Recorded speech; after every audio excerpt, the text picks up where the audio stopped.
एक बहन पहनी है इस्लामिक कपड़े, हिजाब, सारा जिस्म ढका हुआ है, सिर्फ मुंह और हाथ कलाई तक खुले हैं। दूसरी बहन मगरिबी कपड़े पहनी है, मिनी स्कर्ट और शॉर्ट, और दोनों चल रहे कलकत्ता के सड़क के ऊपर, और कोने के ऊपर खड़ा हुआ है एक लफंगा लड़की को छेड़ने के लिए। मैं आपसे पूछना चाहता हूं, वो कौन से लड़की को छेड़ेगा? वो बहन जो इस्लामिक हिजाब पहनी हुई, कि वो लड़की जो मगरिबी मिनी स्कर्ट और शॉर्ट पहनी हुई? किसको छेड़ेगा? Obviously the one with Obviously the one wearing the western clothes, the mini skirt and shorts. Urfi Javed ने अश्लीलता की हदें पार की, उर्फी जावेद नंगी उतर आई, Urfi Javed goes braless. Since when did we start talking about a woman's undergarments? Like, why are you writing articles about my undergarments, bro? मैंने चड्डी बरा नहीं पहनी, उससे तुमको क्या मतलब है? तुमने अपनी चड्डी पहनी है ना, उसका ख्याल रखो. So don't you think the media is responsible in a way for how people talk about me? If you're feeding that to people, आप लोगों को बता रहे हो कि मैं कितनी बड़ी slut हूँ, तो लोग वही सोचेंगे ना. I'm Abhishek Garodia and I'm an engineer. See, my question is with regard to the hudud laws. Can I ask more than one question? One question, then wait, inshallah, I'll come back to you, and then second question. One question at a time. You can go back. Yes, brother. Please clarify what hudud laws mean, basically with respect to the sexual exploitation of women. Sexual exploitation of women. It's a very pertinent topic right now, and it's been pertinent all through our lifetime. My point is, let's take the example of Pakistan. After the Zia-ul Haq regime, the hudud laws were imposed. I would like to know what the hudud laws say about sexual exploitation of women. I mean, what kind of penalties and things like that are according to the women? Because let's say, take the example of Pakistan, as I said, after Zia-ul Haq came to power and Islamization of the entire country took place to an even greater extent, the incidents of rape have soared. And the point that they make is that 4 male witnesses are required to quantify what a woman has to say about her status as far as the rape is concerned. So please, could you explain this? भाई साहब ने सवाल पूछा है, मैं उर्दू में जवाब दूंगा क्योंकि तकरीर उर्दू में थी. भाई साहब ने सवाल पूछा है कि इस्लाम में ख़वातीन के साथ सेक्सुअल एक्सप्लॉयटेशन, उसकी इज्जत पे हमला होता है तो क्या सज़ा होती है. और मिसाल दी उनने कि पाकिस्तान के अंदर रेप के लिए, बलात्कार के लिए, ज़िना बिल जबर के लिए क्या सज़ा है. और ज़िया-उल हक का उसने एग्जाम्पल दिया कि 4 सबूत की ज़रूरत है, नहीं मिले तो इसीलिए रेप पाकिस्तान में बढ़ गई. बहुत से लोगों को गलत फहमी है कि रेप के लिए, ज़िना बिल जबर के लिए, बलात्कार के लिए 4 सबूत की ज़रूरत है. कुरान मजीद या हदीस में कहीं भी नहीं लिखा है कि बलात्कार या ज़िना बिल जबर के लिए 4 सबूत की ज़रूरत है.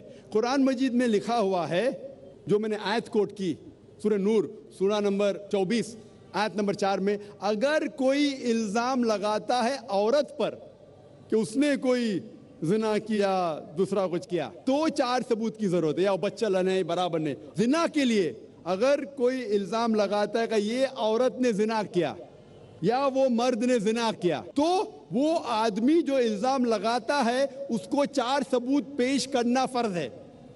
अगर 4 सबूत पेश नहीं कर सकता तो वो आदमी को 80 कोड़े पड़ेंगे.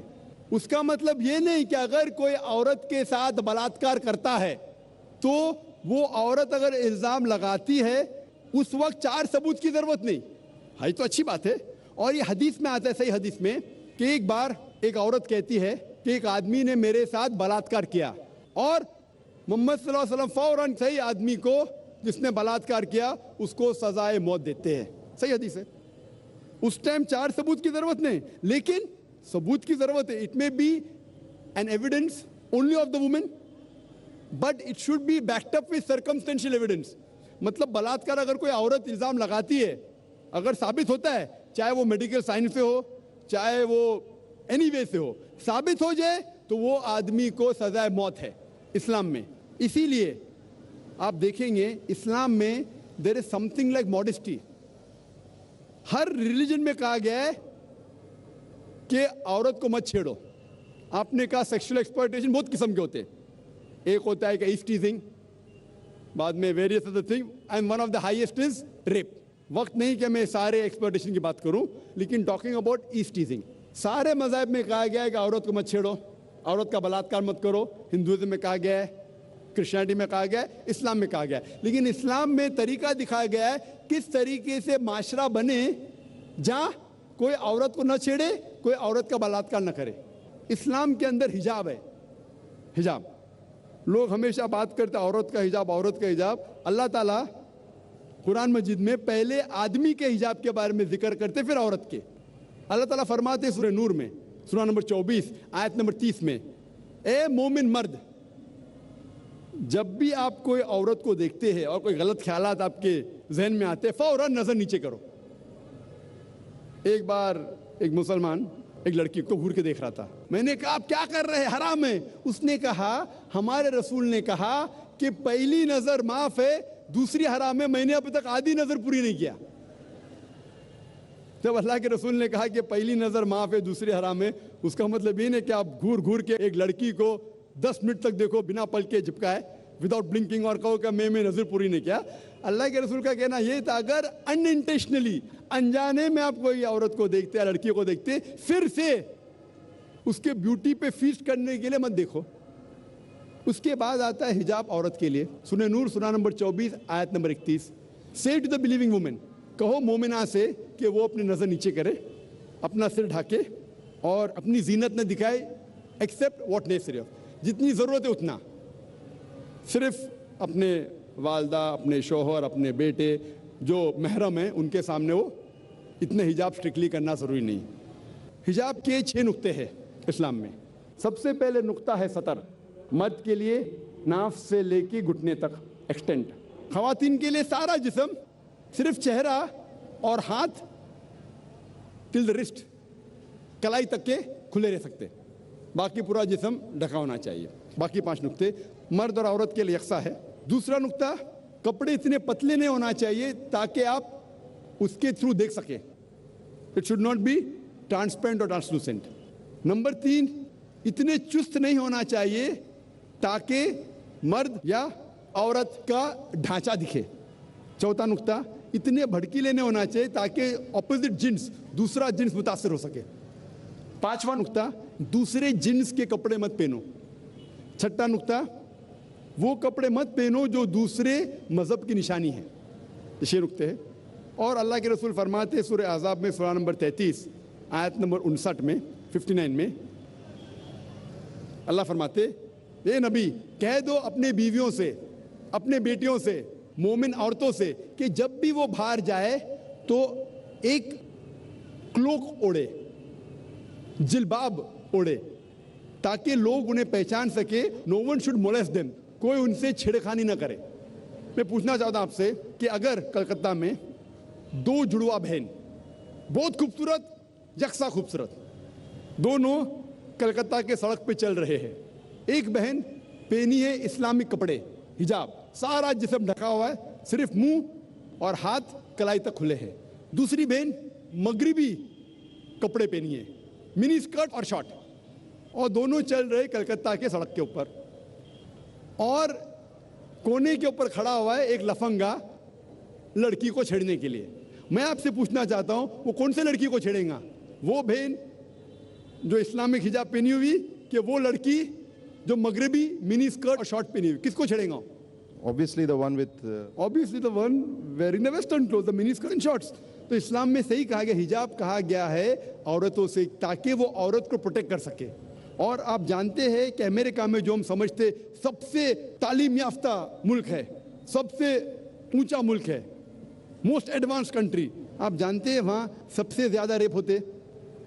अकॉर्डिंग टू स्टैटिस्टिक्स ऑफ 1990 में FBI की स्टैटिस्टिक्स के हिसाब से ऑन एवरेज तकरीबन हर रोज 1756 cases of rape took place. हर रोज इतने बलात्कार हुए।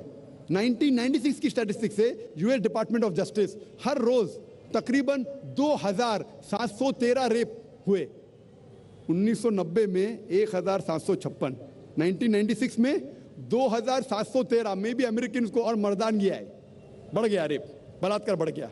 मैं पूछना चाहता हूं, अगर आप इस्लामिक शरीयत अमेरिका में इख्तियार करेंगे, अगर कोई आदमी खातून को देखता है, बुरे ख्यालात आते, नजर नीचे करो, उसके बाद खातून सर से पांव तक ढकी रहना चाहिए, सिर्फ चेहरा या हाथ खुला रह सकता है। उसके बाद अगर कोई आदमी किसी का बलात्कार करता है, कैपिटल पनिशमेंट, डेथ पेनल्टी, सजा मौत। मैं पूछना चाहता हूं, बलात्कार की तादाद अमेरिका में बढ़ेंगी, वहीं के वहीं रहेंगी या घटेंगी? See the point about America. बढ़ेंगी, वहीं के वहीं रहेंगी या घटेंगी? मैं पूछना चाहता हूं आपसे। I cannot answer this. बढ़ेंगी, वहीं के वहीं रहेंगी या घटेंगी? अगर कोई आदमी बलात्कार करता है, और मैं सवाल पूछा हिंदू से, कई गैर मुस्लिम से पूछता हूं मैं कि अगर आपके वालदा का कोई बलात्कार करता है, हाइपोथेटिकल, और अगर वो बलात्कार करने वाले को आपके सामने लेके आया जाएगा, आप क्या सजा देंगे? 100% सब गैर मुस्लिम ने कहा कि मैं उसको सजाए मौत दूंगा। तो अपनी वालदा का कोई बलात्कार करता है, आपको सजाए मौत देने का है। दूसरी किसी वालदा का करता है तो आप बोलते हैं सजाए मौत इज अ मर्सीलेस पनिशमेंट, वो बहुत खतरनाक है। कोई गैर मुस्लिम ने कहा कि मैं तो उसको तड़पा तड़पा के मारूंगा। सबसे लीस्ट बलात्कार जो पूरे दुनिया में होता है वो सऊदी अरेबिया। क्यों? क्योंकि ये शरीयत वाला लागू है। पाकिस्तान कौन कहता है कि पूरा इस्लामिक मुल्क है? नाम का है Pakistan. Some places they follow, some they don't. कुछ चीज फॉलो करते, कुछ नहीं। तो पाकिस्तान को मत देखो इस्लाम को जांचने के लिए। पाकिस्तान या सऊदी अरेबिया या दूसरा कोई मुल्क को मत देखो, इस्लाम को जांचना है तो जांचो कुरान और हदीस की रोशनी में। मैं आपसे पूछना चाहता हूं कि अगर अमेरिका में रूल लागू हो जाएगा कि कोई भी आदमी अगर गलत नजर से देखता है उसे नीचे देखना चाहिए, औरत हिजाब पहनना चाहिए, उसके बाद कोई बलात्कार करता है सजाए मौत, तो अमेरिका के अंदर ये बलात्कार की तादाद बढ़ेंगी, वहीं के वहीं रहेंगी या घटेंगी? I should be allowed to also say something about this. So first give the answer, then I'll give you a chance to speak. You're giving me very few options. Sorry? Are you not giving me the right options then? There's no fourth option. Is there a fourth option? No, then I can't answer, I guess. No, is there a fourth option? That's what I want to talk about. Is there any fourth option? There cannot be any option. Either it remains the same, it goes up, it remains the same, or goes down. There's no fourth option. Our hypothesis is based on certain assumptions. So what assumption? No, my point is that we cannot just say what's going to happen to America if we actually impose the Sharia. If you're illogical, you can't. If you're logical, you can. That's right. What's the argument? Tell me. See, my point is, again, Sharia can be imposed in America also, but we have to also see the fact that a lot of these cases are not reported in certain Islamic countries also. Brother, I'm not talking about Islamic country. I'm asking a simple question. You can pose the second question. You can pose 10 questions, I'll reply. But you should be truthful to yourself. If suppose, God forbid, someone rapes your mother, and if the rapist is born in front of you, what punishment will you give him? The only reason I'm asking this question is because this disturbs me. What disturbs you? The point about rape. The fact that there should be capital punishment to people who actually rape. Very good. So that's what Islam says. That's what I'm saying. So that's what I'm with you, brother. So why are you getting scared to reply? Don't get scared. So the thing is that anyone who rapes, that is the reason L.K. Advani, the previous home minister, ex-home minister, few years back, he suggested that there should be death penalty for the rapist. Therefore, I congratulate him. I may not agree with his other policies. Correct. What he says, I agree with him.